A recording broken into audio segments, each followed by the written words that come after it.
Welcome back to Patel sir English classes. अगर आप मेरे चैनल पर नए हो तो मेरे चैनल को सब्सक्राइब कर लीजिए, बेल आइकन को दबा दीजिए।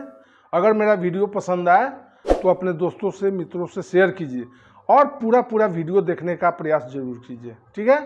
आज तो आप लोगों को सामने मैं मॉडल ऑक्सिलियरीज समझाने जा रहा हूं। मैं उम्मीद करता हूं कि आप लोग ध्यान से देखेंगे, समझेंगे, कुछ सीखने का प्रयास करेंगे जो कॉम्पिटिटिव एग्जाम के लिए, स्पोकन इंग्लिश के लिए और जनरल इंग्लिश के लिए भी काफ़ी महत्वपूर्ण है। ठीक है। तो हम लोग आज चलते हैं मॉडल ऑक्सिलियरीज को समझने, है ना। What are the modal auxiliaries, right.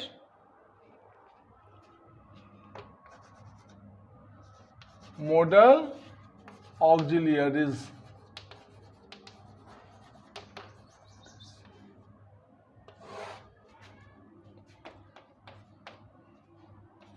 shall, will, should, would, can, could, may,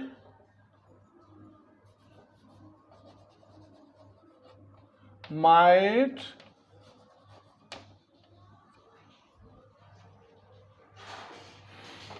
ought. Ought means that is the same meaning of should, चाहिए। ought, must, must means अवश्य चाहिए। ठीक है। need and dare, dare need means आवश्यकता, जरूरत, और dare means DARE, साहस करना। are called modal auxiliaries, modal auxiliaries,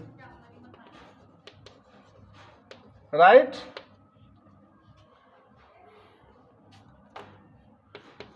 There are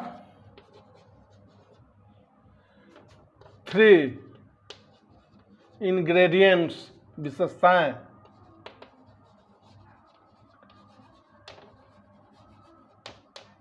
of modal auxiliaries।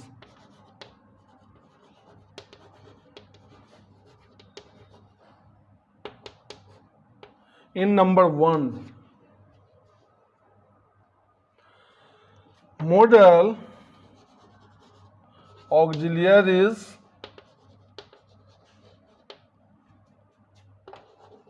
are never used alone। देखिए ध्यान से, मॉडल ऑक्सिलियरीज का प्रयोग हम कभी अकेला सिंगल रूप से नहीं करते हैं। जब इसका प्रयोग करेंगे इसके साथ कोई ना कोई प्रिंसिपल वर्ब आएगा ही आएगा। ठीक है। फॉर एग्जाम्पल,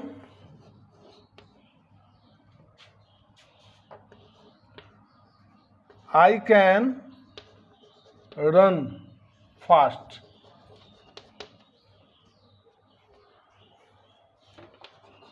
We should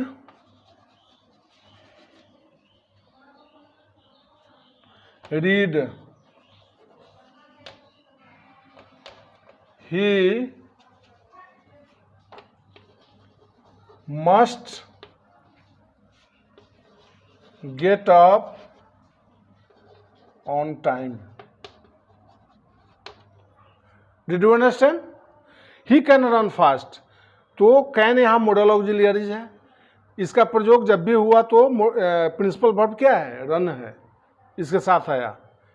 समझ रहे ना।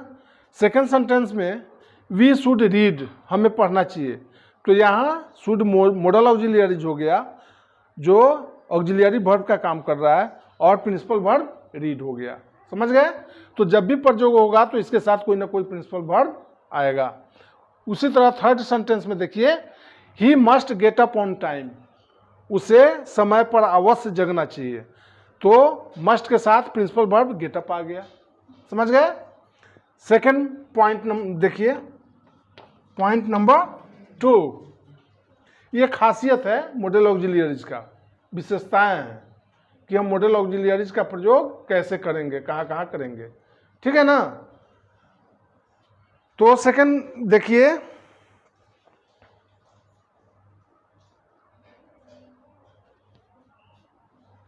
दे हैव, यानी model auxiliaries have, model auxiliaries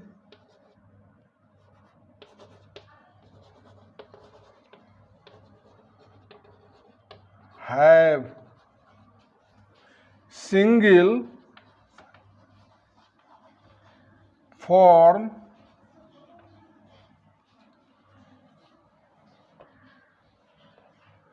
throughout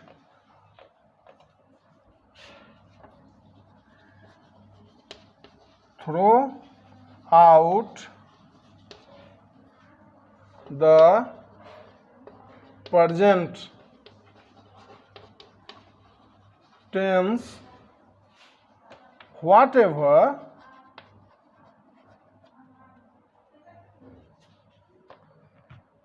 the person,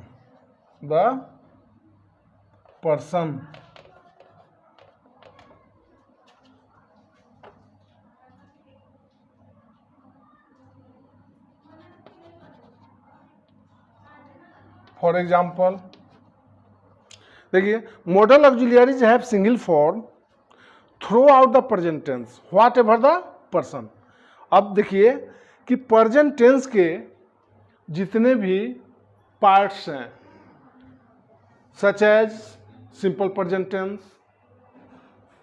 first, and second is present continuous tense या प्रेजेंट इम्परफेक्ट टेंस या present progressive tense, and third is present perfect tense, and fourth is present perfect continuous tense, है ना।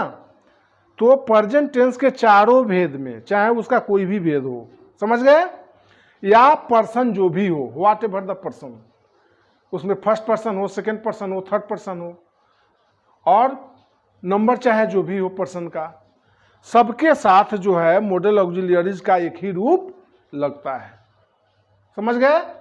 For example देखिए, यहां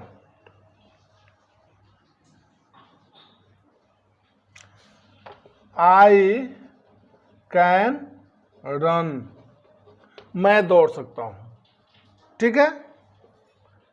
you can run, तुम दौड़ सकते हो या आप दौड़ सकते हैं। उसी तरह से राम कैन रन, राम दौड़ सकता है ना। दे कैन रन, वे लोग दौड़ सकते हैं, इटीसी इत्यादि, समझ गए। तो सबके साथ एक ही रूप लगा कैन, है ना। ये प्रेजेंट टेंस में ही आता है इसका हिंदी अर्थ। एंड थर्ड पॉइंट इज, तीसरा पॉइंट देखिए,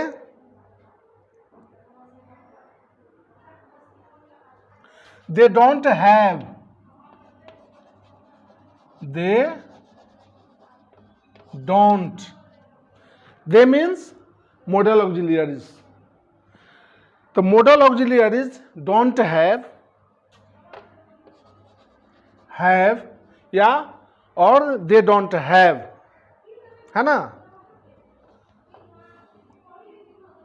द इन्फिनिटिव फॉर्म और पार्टिसिपल फॉर्म, और participle form.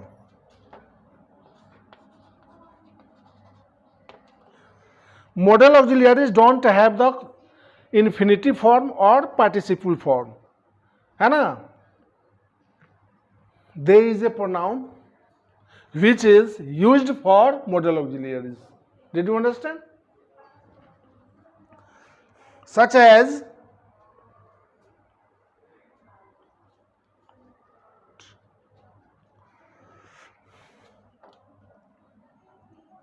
we can't write as, हम लोग ऐसा नहीं लिख सकते हैं. To can, to could, to will, to should, to must,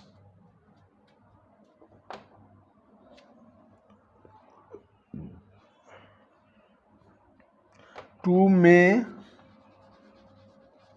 और टू might etc. हम लोग ऐसा मॉडल ऑक्सिलियरीज वर्ब को नहीं लिख सकते हैं. समझ गए? साफ साफ सही.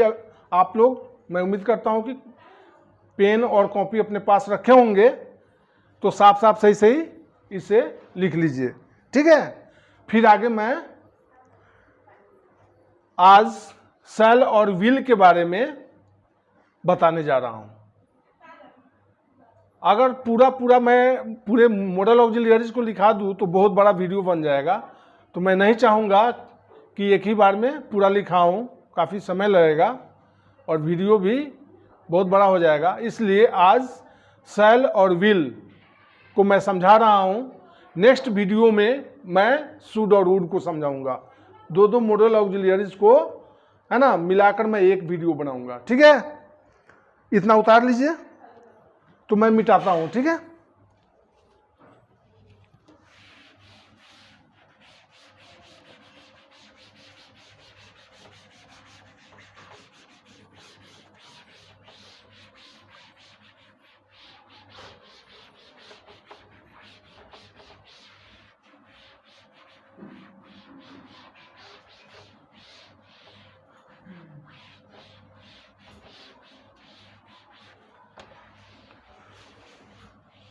Look again.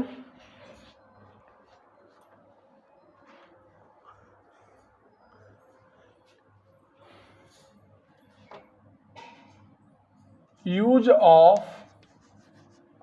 shall.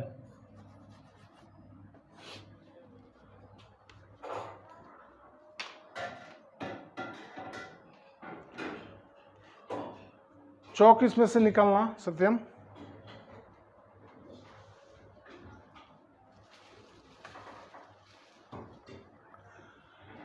In point number 1,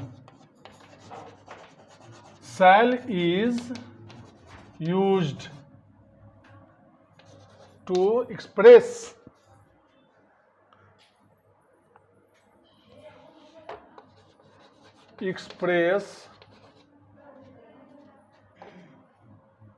shall is used to express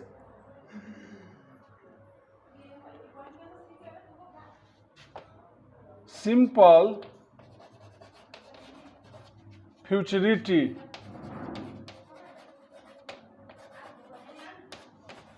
in the first person.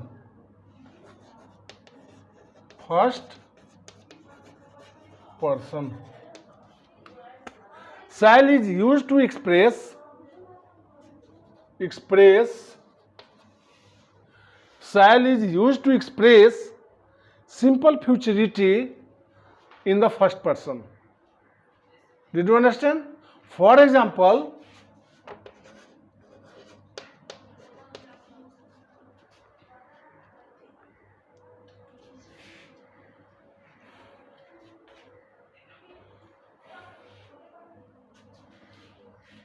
I shall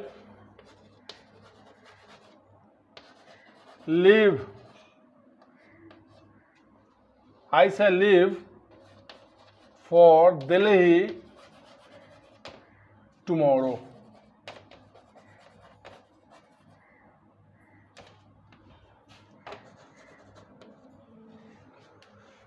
मैं कल दिल्ली के लिए प्रस्थान करूंगा। सेकेंड, वी शैल, कोई सा भी एग्जाम्पल हम बना सकते हैं।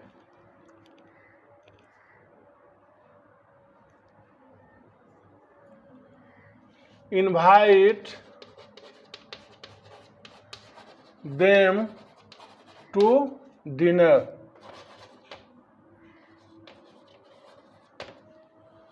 हम लोग उन लोगों को खाने पर आमंत्रित करेंगे या बुलाएंगे। ठीक है, समझ गए? ETC। अब आगे देखिए point number 2।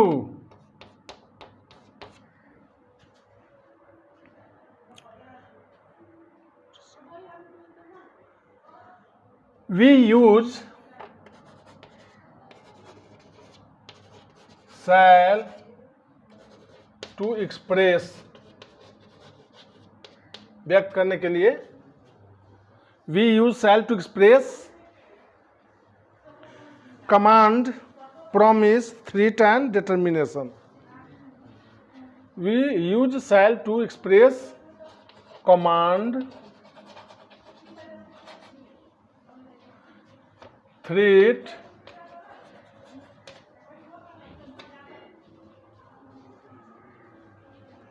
Promise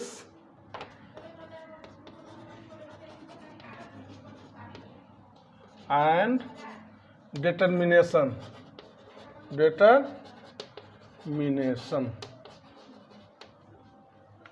right. Determination means होता है इरादा। तो हम लोग अपने इरादे को व्यक्त करने के लिए, वादा को व्यक्त करने के लिए, थ्रेट मीन्स धमकी होता है उसे व्यक्त करने के लिए, कमांड मीन्स आदेश होता है उसे व्यक्त करने के लिए भी शैल का इस्तेमाल करते हैं। For example,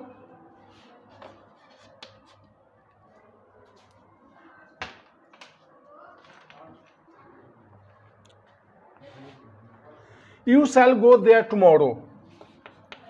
you shall go there tomorrow.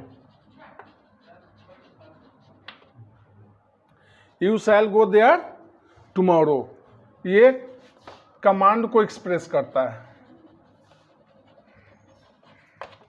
Right, तुम कल वहां जाओगे, कमांड दिया जा रहा है कि तुम कल वहां जाओगे, तुम्हें कल वहां जाना ही जाना है ना। तो ये इस सेंटेंस से क्या है, कमांड का बोध झलकता है, कमांड को एक्सप्रेस करता है यह वाक्य।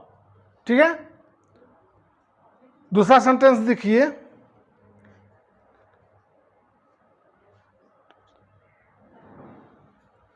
ही shall get a reward. He shall get a reward if he does this. He shall get a reward if he does this, right? तो does this work जोड़ दीजिए। He shall get a reward if he does this work। अगर वह इस काम को करता है तो उसे पुरस्कार दिया जाएगा, है ना, या उसे पुरस्कृत किया जाएगा। समझ गए ना? तो यहां प्रॉमिस, इस सेंटेंस से क्या है, यह सेंटेंस किसको एक्सप्रेस करता है, प्रॉमिस को, वादा को। वादा किया जा रहा है कि आप इस काम को कर दीजिएगा, वो इस काम को कर देगा तो उसे इनाम दिया जाएगा। प्रॉमिस को एक्सप्रेस करता है। थर्ड सेंटेंस देखिए एग्जांपल, कोई सा भी, you shall be dismissed for negligence of duty. You shall be dismissed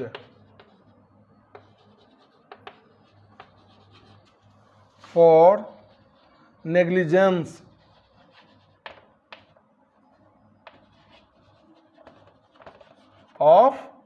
duty, है ना। यहां कहा जा रहा है you shall be dismissed for negligence of duty, है ना। कर्तव्य का पालन नहीं करने पर आपको डिसमिस कर दिया जाएगा, ठीक है। तो इसे यह किसको एक्सप्रेस करता है? थ्रीट को, धमकी को। इसे थ्रीट एक्सप्रेस होता है ना, धमकी जाहिर किया जाता है। फोर्थ एग्जांपल देखिए, कोई सा भी।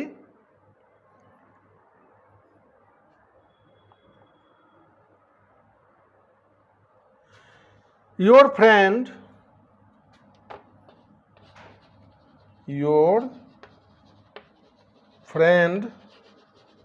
शैल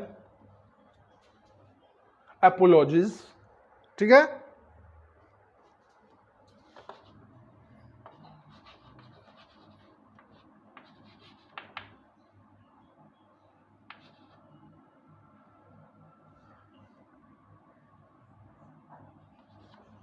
your shall be apologies, your friend shall apologies,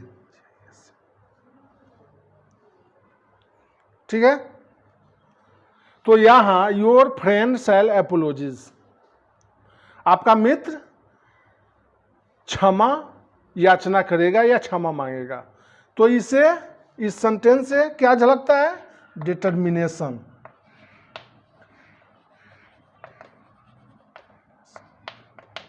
ठीक है।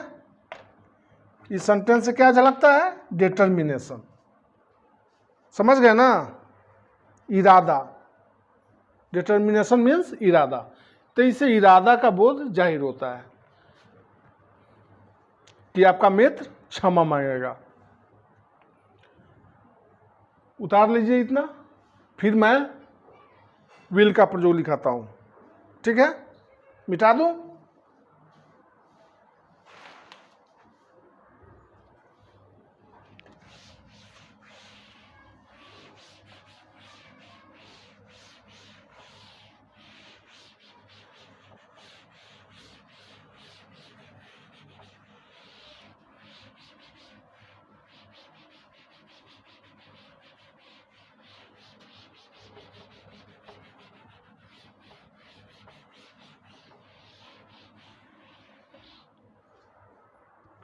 अब देखिए नेक्स्ट है विल, यूज ऑफ विल का प्रयोग। कहां कहां करते हैं विल का प्रयोग? सो देखिए, in first point will is used to express, will is used to express determination, promise, threat or willingness in the first person. Determination,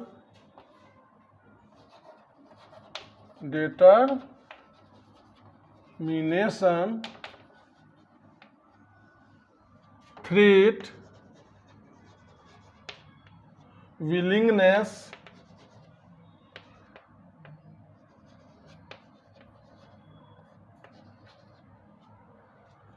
determination, threat, willingness, है ना, promise,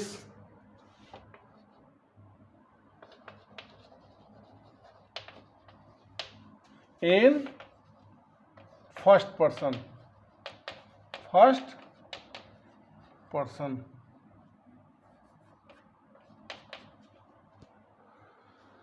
will is used to express determination, threat, willingness, promise in first person.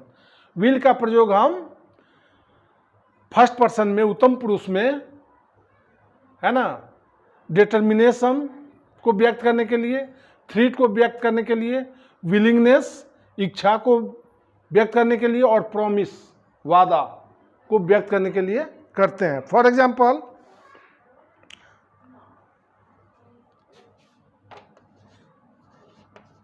I will do it, I will do it what ever happens. चाहे कुछ भी हो मैं यह करूंगा, है ना। तो यह सेंटेंस जो है डिटर्मिनेशन को एक्सप्रेस करता है, व्यक्त करता है ना।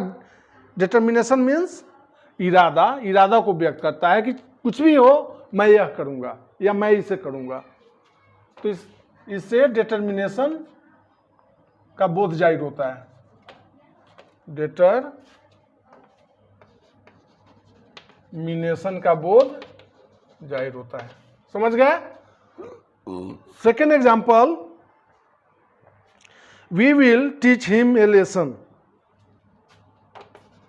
We will teach him a lesson. Threat, हम लोग उसे सबक सिखाएंगे।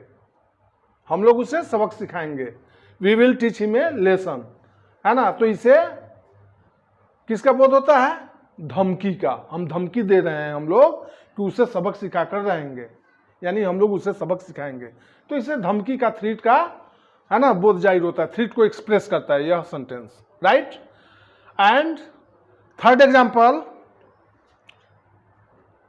वी विल या दे विल, कोई सा भी, सॉरी फर्स्ट पर्सन है ना, तो आई या वी में से हम कोई भी सब्जेक्ट रख सकते हैं।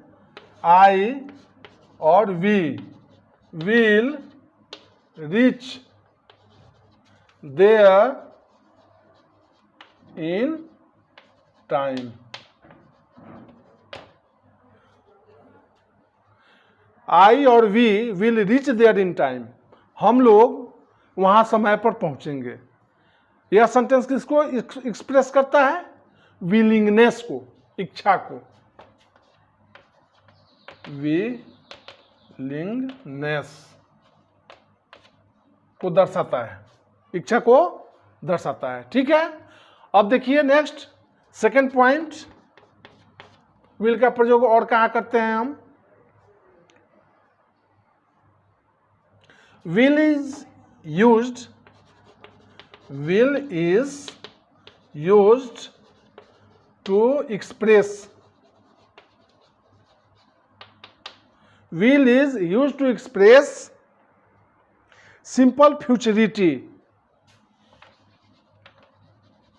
simple futurity, है ना, in the second and the third person, in the second and the third person, right? For example, he will come tomorrow, he will come tomorrow, वह कल आएगा।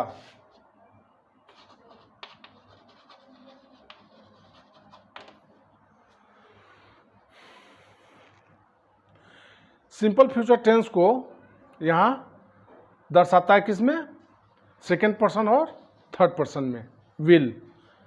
For example, he will come tomorrow, और sorry, he will come tomorrow, वह कल आएगा। उसी तरह से कोई सा दूसरा सेकेंड सेंटेंस देखिए, you will pass the examination, you will pass the examination, right. तुम परीक्षा पास करोगे। समझ गए? तो यह सिंपल फ्यूचरिटी को एक्सप्रेस कर रहा है। थर्ड सेंटेंस कोई देखिए, द ट्रेन